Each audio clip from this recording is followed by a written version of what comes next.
Hi, everybody. Welcome to Module 7. We're almost at the end, and this is kind of our big project for the semester, where we're going to look at PBL, problem-based learning.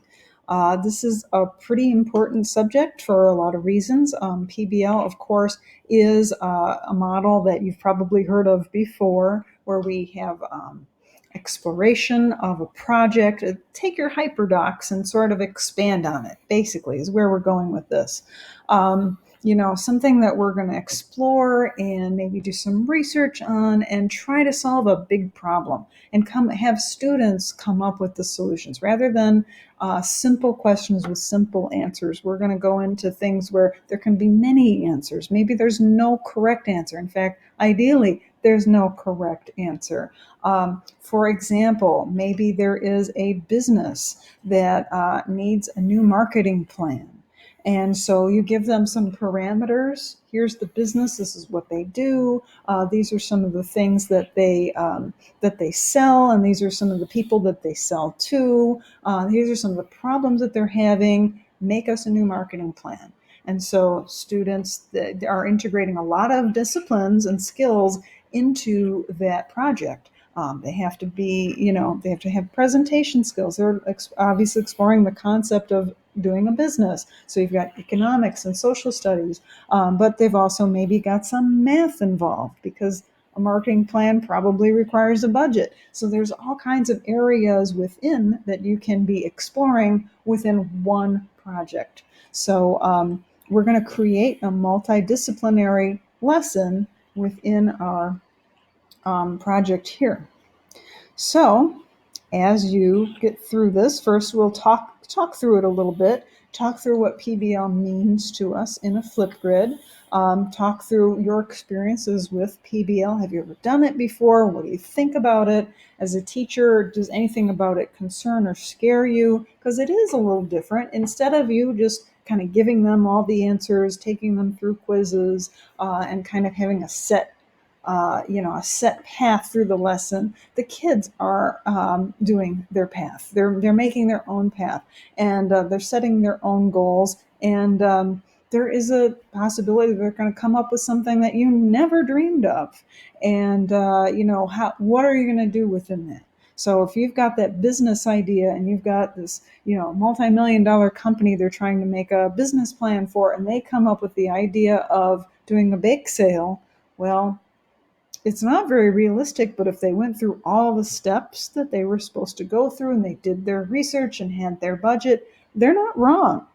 Will a real company do a bake sale for their marketing plan? Probably not.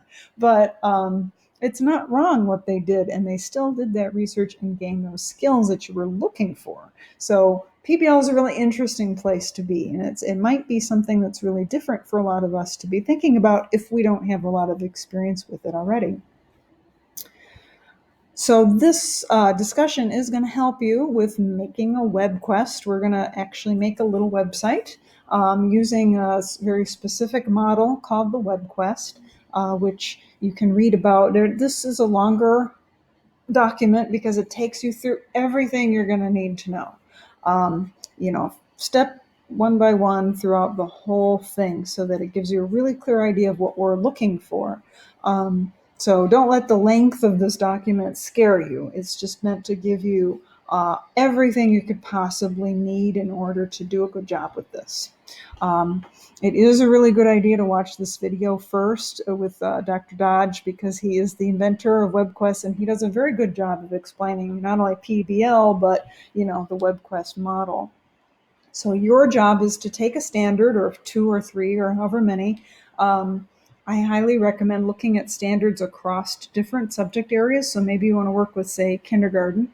Then you'll want to maybe look at, say, math and social studies, or math and English, or something. Try and cover a couple different disciplines, because they're going to be working within a couple of different areas as they go.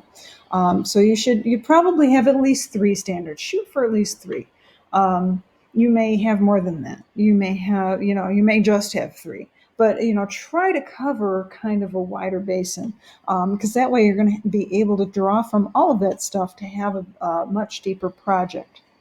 While we're not necessarily looking to make this a huge, long project with lots and lots of documents that takes many, many weeks to complete for students, we are kind of going to build this out in a way that helps students step through the entire thing from start to finish. So we're going to actually tell them what their tasks are and give them their resources so that they have places that they can go to do their research. And then we're going to give them their rubric, so they're actually going to know how they're being evaluated.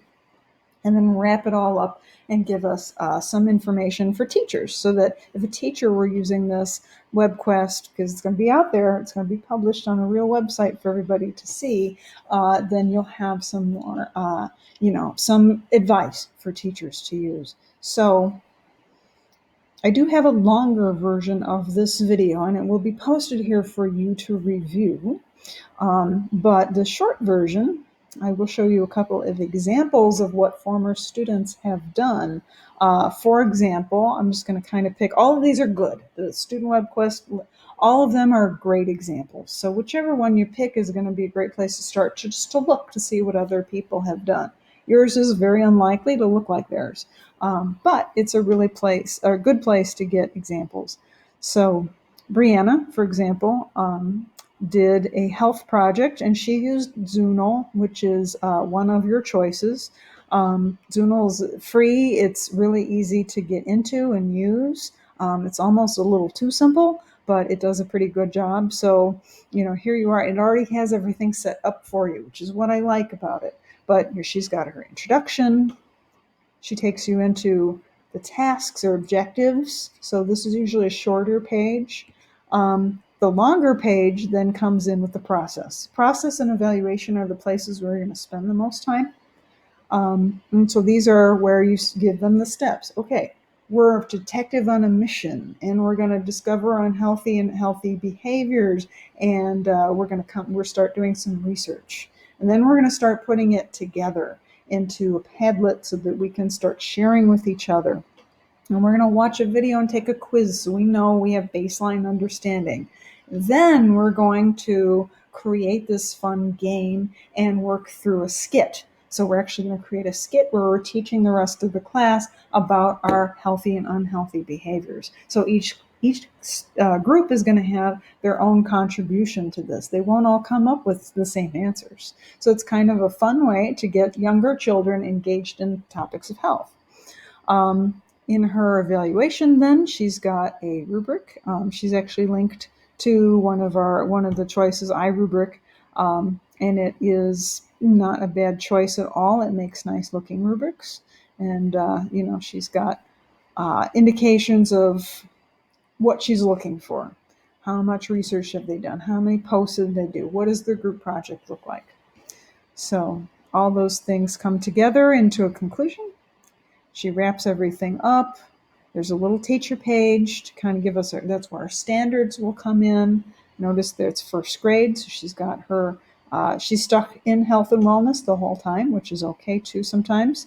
And she gave credits to any places where she got her pictures, and that's her site. So another option might be something like Weebly. I'll use Tori here as an example. Tori had used Weebly to build this page herself, so everything wasn't just structured for her. Weebly is a program where you create your own elements and drag them into place. It still follows the kind of that basic scheme of the introduction, task, process, evaluation, conclusion, and then the credits and the teacher's page. And hers are separate, which is something you have the kind of the freedom to do with Weebly. But it's got the kind of the hello, the welcome.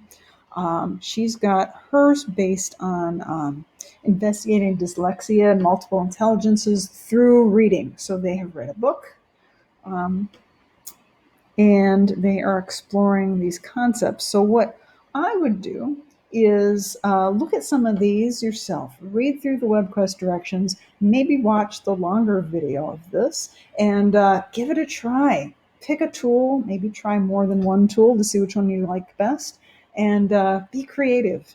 This is a bigger project, so spend a little extra time with it, but do have fun and make sure that you ask questions if you run into any problems.